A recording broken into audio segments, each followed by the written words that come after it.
Bismillahirrahmanirrahim. Assalamualaikum warahmatullahi wabarakatuh. Apa kabarnya soleh dan soleha? Alhamdulillah, luar biasa. Allahu Akbar. Yes. Sebelum kita masuk ke pembelajaran 5, kita baca doa dulu ya.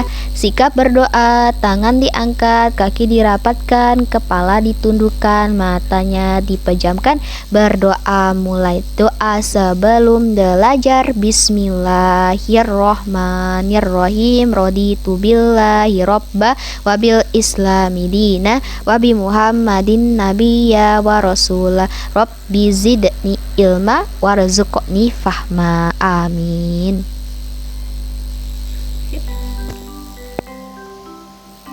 Masuk ke pembelajaran 1, mengenal tahapan pertumbuhan dan perkembangan manusia serta penjumlahan bilangan. Apa kalian masih ingat pengertian pertumbuhan?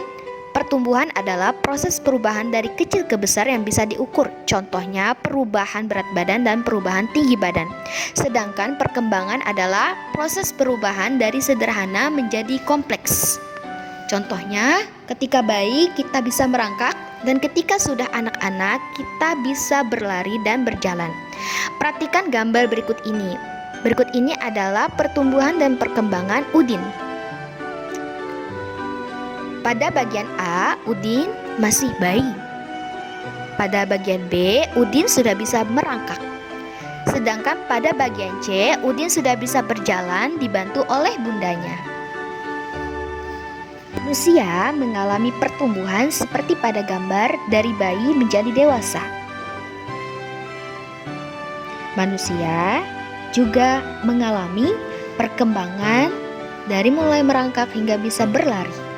Nah, apakah kalian tahu apa saja faktor yang mempengaruhi perkembangan dan pertumbuhan? Jika belum tahu, kita belajar bersama-sama ya.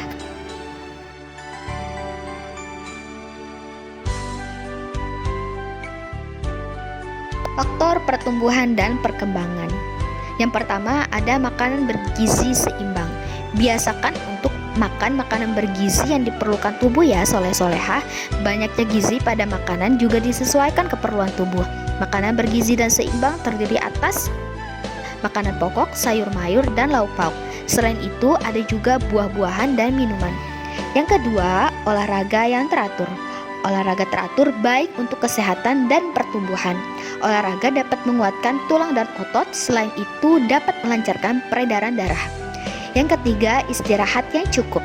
Istirahat dapat dilakukan dengan cara tidur.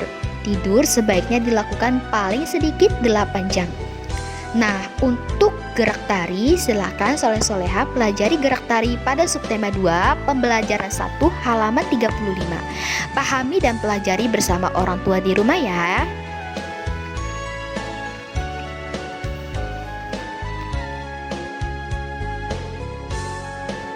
Nah, kita masuk ke pembelajaran kedua, menjelaskan pertumbuhan dan perkembangan manusia serta mengidentifikasi makna simbol sila kedua Pancasila. Kali ini ada cerita dari Ima. Namaku Ima. Aku mengalami pertumbuhan dan perkembangan. Saat umurku 7 bulan, aku belum dapat berbicara. Aku baru bisa menangis untuk meminta sesuatu. Gigiku juga masih kecil. Aku baru bisa makan makanan yang lembut. Saat itu, aku juga berjalan dengan merangkak. Sekarang, aku sudah kelas 3 sekolah dasar dan sudah dapat berbicara. Gigiku sudah banyak. Aku sudah dapat makan berbagai jenis makanan. Aku juga sudah dapat berjalan dan berlari. Aku bersyukur kepada Allah memberiku tubuh yang lengkap. Aku akan menjaga kesehatan tubuhku. Nah, kalian sudah dengar cerita dari Ima. Ima bercerita bahwa ketika bayi dia sudah bisa merangkak, dan ketika sudah anak-anak dia sudah bisa berjalan. Gerak merangkak dan berlari dapat dijadikan permainan. Permainan dilakukan dengan merangkak lalu berlari. Permainan tersebut untuk melatih kekuatan otot tangan dan kaki.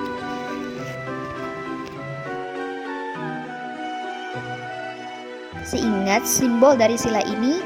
Ya, ini adalah simbol dari sila kedua, kemanusiaan yang adil dan beradab. Pada simbol ini terdapat tanda persegi yang melambangkan laki-laki dan juga simbol lingkaran yang menandakan perempuan. Mata rantai tersebut saling terkait menyimpulkan manusia yang saling membutuhkan. Manusia perlu bersatu agar menjadi kuat seperti rantai. Simbol rantai menunjukkan bahwa hubungan antara manusia perlu dijaga untuk menciptakan persatuan dan kesatuan.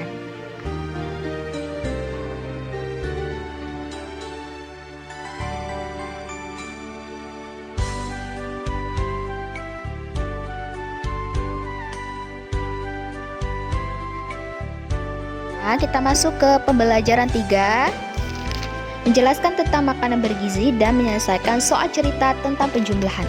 Ustazah punya pertanyaan. Bagaimana supaya tubuh mempunyai tenaga? Sudah tahu jawabannya? Kalau belum tahu, mari kita belajar bersama-sama.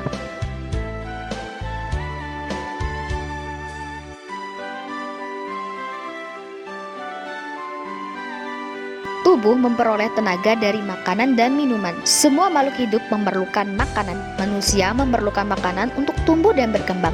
Makanan akan memberi tenaga agar kita dapat beraktivitas. Makanan yang kita makan harus sehat dan bergizi seperti contoh pada gambar. Yang pertama ada makanan pokok.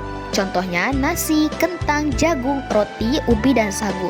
Makanan pokok mengandung karbohidrat. Karbohidrat digunakan sebagai sumber tenaga.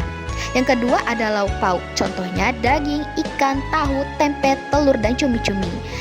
Lauk pauk mengandung protein dan lemak. Protein dibagi menjadi dua, yaitu protein hewani dan protein nabati. Contohnya ada pada kurung. Lemak dibagi menjadi dua, yaitu lemak hewani dan lemak nabati. Yang ketiga ada sayur mayur, contohnya kangkung, bayam, wortel, buncis, dan lain-lain. Yang keempat ada buah-buahan, misalnya jeruk, apel, anggur, pisang, dan jambu. Sayur dan buah mengandung vitamin dan mineral. Vitamin terdapat pada sayur, buah, ikan, dan susu. Mineral terdapat pada sayur, buah, dan air minum. Vitamin dan mineral berfungsi meningkatkan daya tahan tubuh. Yang terakhir, jangan lupa minum susu ya. Susu mengandung protein, vitamin, dan mineral. Susu berguna untuk membantu proses pertumbuhan badan.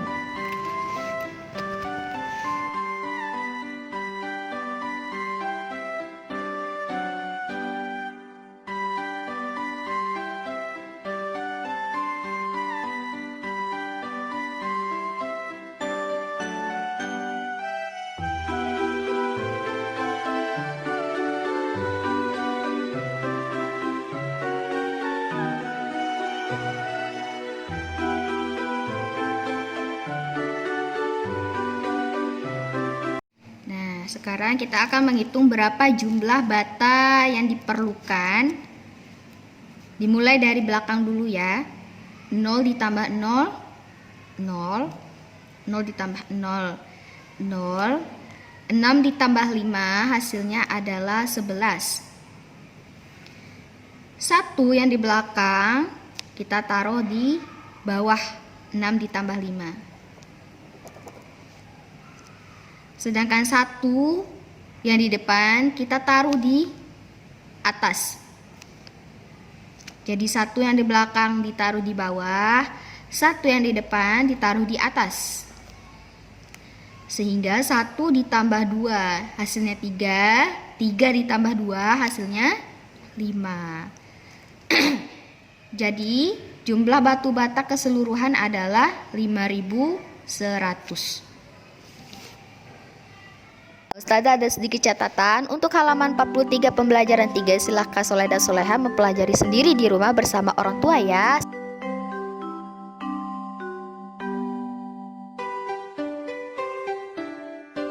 Bagaimana pembelajarannya hari ini? Apakah seru? Apakah sulit?